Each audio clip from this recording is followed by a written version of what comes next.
equals does your device need fixing? We offer a free diagnosis. We pick up and deliver right to your door, no calls or travel needed.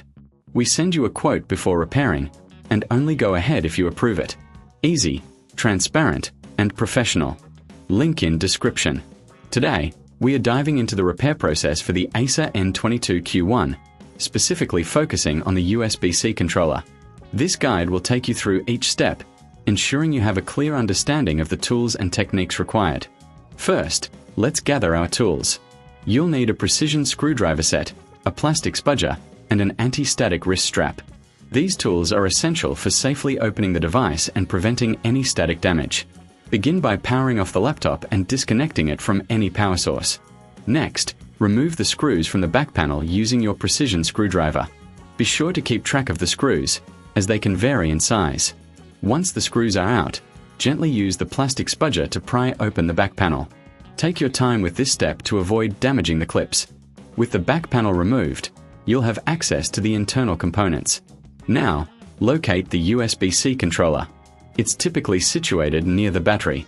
Before proceeding, ensure you're grounded with your anti-static wrist strap to prevent any electrostatic discharge. Carefully disconnect the battery to avoid any power surges while you work. This is a crucial step in ensuring your safety and the integrity of the device.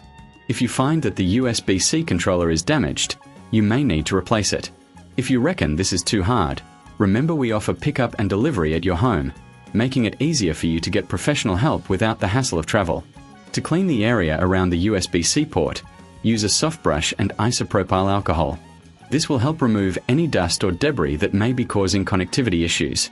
After cleaning, inspect the controller for any visible signs of damage, such as burnt components or broken solder joints.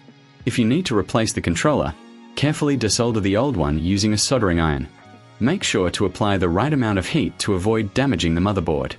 Once the old controller is removed, position the new one and solder it in place. After the replacement, reconnect the battery and reassemble the back panel. Ensure all screws are tightened properly to maintain the integrity of the device.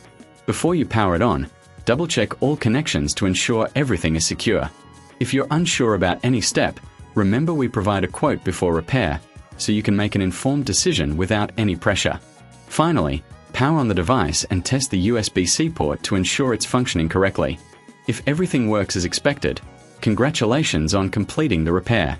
If not, don't hesitate to reach out for professional diagnosis without obligation. We are here to help you every step of the way. Does your device need fixing?